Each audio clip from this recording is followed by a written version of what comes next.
The crystal chandeliers of Ristorante Bellissimo cast dancing shadows across tables draped in Italian linen, where the wealthy elite of Manhattan gathered to see and be seen.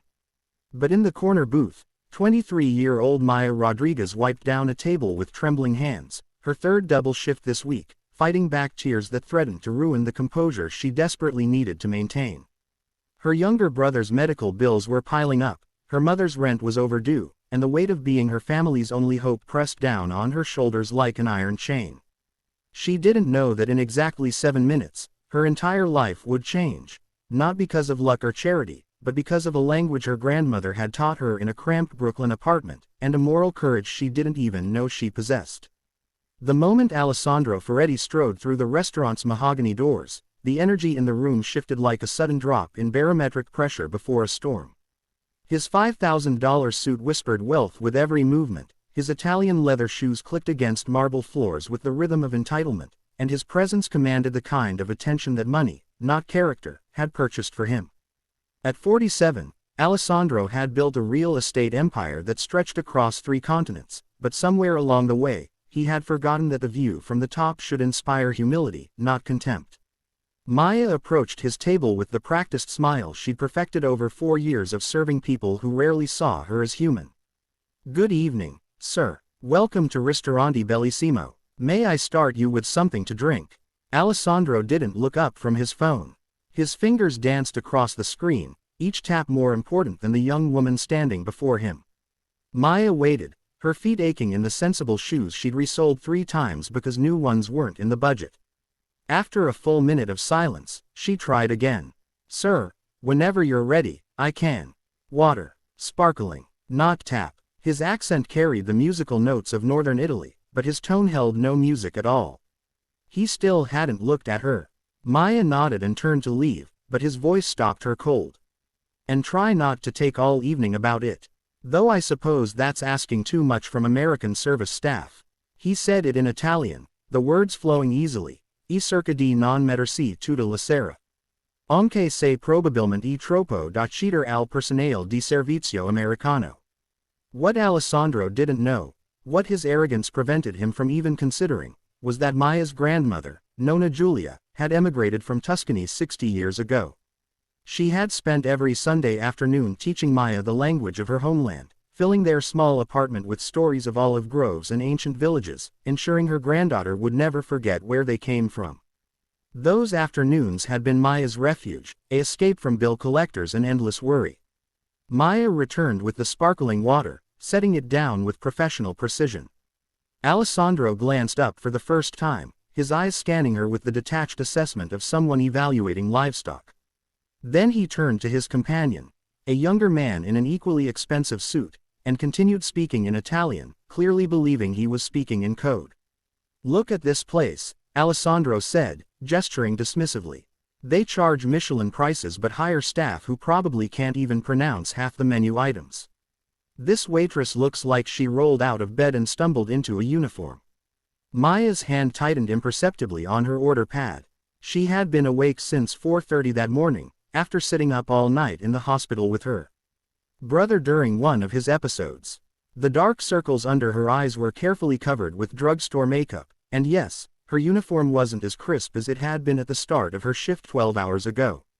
But she was here, she was working, she was fighting. "Sir, are you ready to order?" she asked in English, her voice steady. Alessandro waved her away like she was an insect. "We need more time, obviously." Then, in Italian to his companion, "Why do they always hover? It's like being stalked by a particularly desperate puppy. No class, these people. No understanding of sophisticated dining." His companion laughed, and Alessandro continued, warming to his subject. "My wife wanted to eat at this supposedly authentic Italian restaurant, but there's nothing authentic about it. The staff probably think Olive Garden is fine cuisine. Look at her. She probably doesn't know the difference between prosciutto and pancetta." Maya felt something shift inside her chest. It wasn't anger exactly, it was more like a door opening in a room she'd kept locked for too long. She thought about her Nonna, who had died 2 years ago in that same small apartment, surrounded by photographs of the Tuscan hills she would never see again. She thought about how Nonna had worked 3 jobs to put Maya's mother through school, how she'd never complained, never asked for recognition, but had always maintained her dignity. She walked back to Alessandro's table and stood there, waiting until he was forced to acknowledge her presence. "Yes," he said irritably in English. "I told you we need time." Maya smiled, but it wasn't her service smile. This was something different, something true. And then she spoke, her words in flawless Italian, with the exact Tuscan accent her grandmother had passed down like a precious heirloom. "Signore Ferretti, I want to make sure I understand correctly. You find American service staff classless and desperate. You believe we lack sophistication and are incapable of appreciating authentic Italian cuisine. You think I look like I've rolled out of bed. Is that an accurate summary, or did I miss any other observations you'd like to share while I'm standing right here?" The color drained from Alessandro's face like wine from a shattered glass. His companion's mouth fell open in a perfect O of shock. Around them, several nearby diners who understood Italian had stopped their conversations, and the air in the restaurant seemed to crystallize with anticipation. I didn't," Alessandro stammered, switching clumsily to Italian. "I was just," but Maya wasn't finished. Years of swallowing insults, of smiling through contempt, of being invisible to people who had never known a day of real struggle, it all came pouring out in words as precise as a surgeon's blade. "You didn't think I could understand you. That's the problem, isn't it? You looked at me and saw someone beneath your notice. Someone whose struggles, whose education, whose humanity wasn't worth considering. You saw the uniform and decided you knew everything about who I am." She paused, her voice lowering but somehow carrying even more weight. "My grandmother, Giulia Moretti, came from Montepulciano. She taught me Italian while working as a seamstress, a house cleaner, and a cook, sometimes all three in a single day. She taught me that language is a gift, but kindness is a choice. You have both at your disposal, signore, and yet you choose cruelty." Alessandro's face had progressed from pale to crimson. "I apologize. I was out of line." "You were out of line," Maya agreed, her Tuscan Italian rolling out with Nona's distinctive cadence. "But not because I understood you. You were out of line because those words should never have entered your mind in the first place, regardless of whether your target could comprehend them. Disrespect whispered in Italian is still disrespect." She pulled out her order pad with deliberate calm. "Now, regarding your wife's desire for authentic Italian cuisine, might I suggest the carciofi alla romana?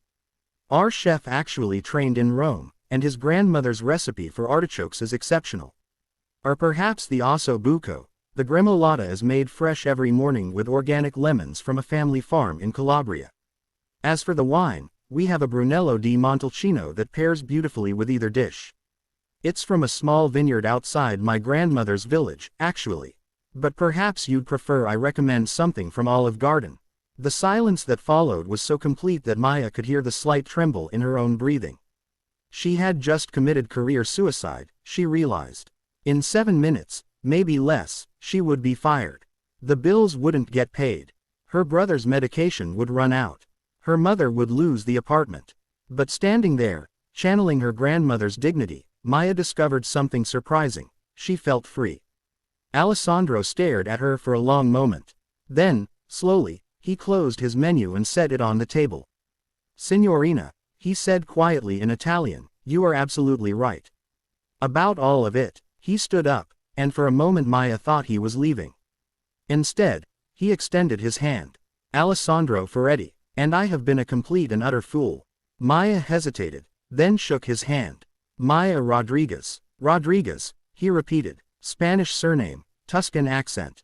Your grandmother taught you well." "She taught me the language," Maya said. "But more importantly, she taught me that everyone you meet is carrying a burden you know nothing about.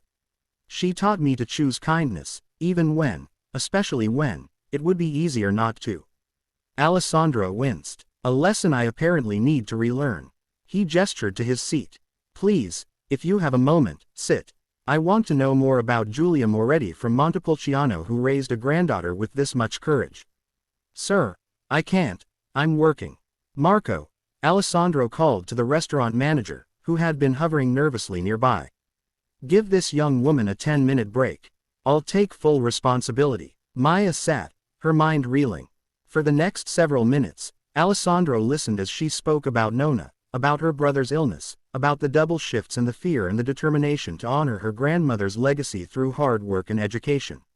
She told him about her online university classes, taken in stolen hours between shifts, working toward a degree in international business.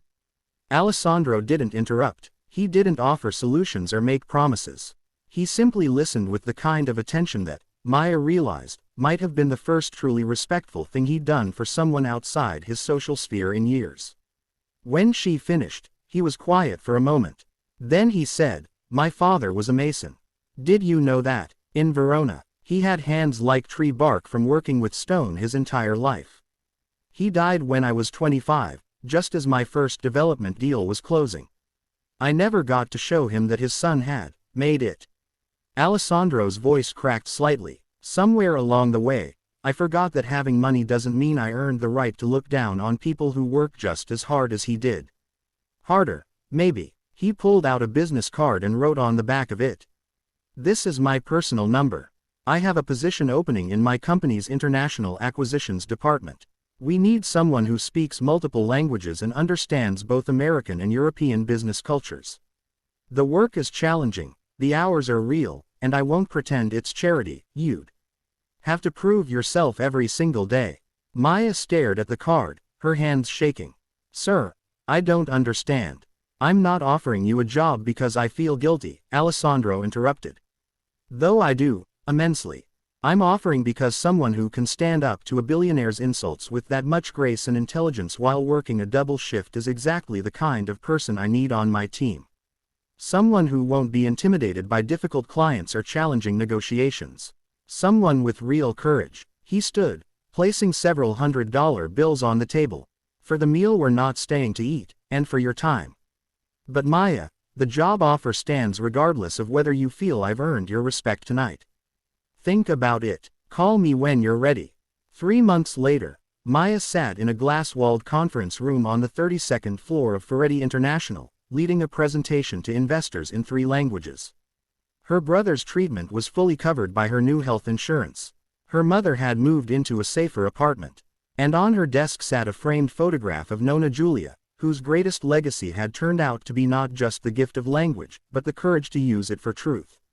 Alessandro often told the story of that night, how a waitress in a Manhattan restaurant had taught him more about real success than any business school ever could.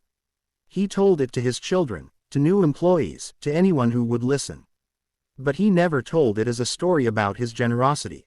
He told it as a story about the day he had been seen clearly by someone he'd tried to render invisible, and how that moment of accountability had changed everything. Because true transformation, he learned, doesn't come from the powerful deciding to be kind. It comes from the powerless refusing to be diminished, and the powerful being brave enough to listen when they're called out. Sometimes the most important words ever spoken aren't declarations of love or war. Sometimes they're a young woman's quiet insistence, in flawless Tuscan Italian, that everyone deserves to be seen as human, even when they've forgotten how to be humane themselves.